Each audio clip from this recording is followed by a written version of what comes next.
Қайырлы күн, Әли. Қазір математика сабағы. Бүгінгі тақырып қосу.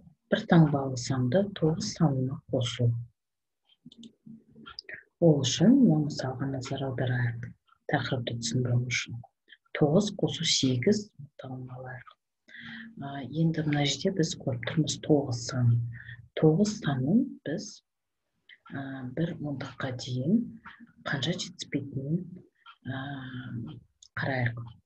9 келесі сан 1-ді қоссақ болады 10. Енді біз 8-ді 1 мен 7-нің қосындысы ретінде аламыз. Яғни 9-ға 1-ді қосамыз, болады 10. Қосамыз 7-ні, болады 17.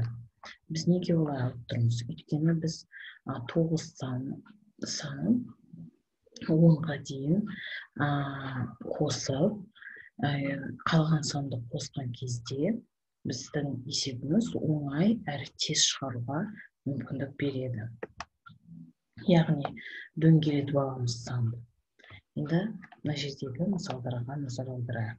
Бірінші есепті, бірінші мысалды, бірінші тапсырманы санау таяқшалары арқылы шығарып көресің. Екінші тапсырмаға қарайық. Мына жерде 9 қосылған 1 қосылған 3 дейді. Бұл яғни 9-ға 4-ті қосу дегенді білдіріп тұр. Мұнда тағы да 9-ға 1-ді қосып аламыз, болады 10, қосылған 3 болады 13 болады. Енді келесі 9 қосылған 7, яғни 9-ға 1-ді қосамыз, 7-нің 1-ін қосып аламыз, содан кейін қалған 6-ны қосамыз. Болады 16, яғни 7 санын біз 1 мен 6-ның қосындысы ретінде алып тұрмыз.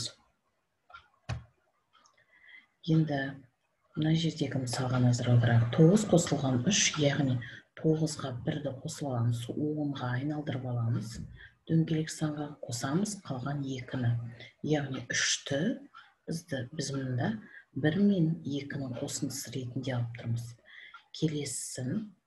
Келесі есепті 9 қосылған 5, мұнда 5-ті 1 мен 4-тің қосындысы ретінде аламыз. Яғни 9 қосу 1, қосу 4 деп жазамыз. Жауабын жазамыз. Осымен біздің сабақ аяқталды.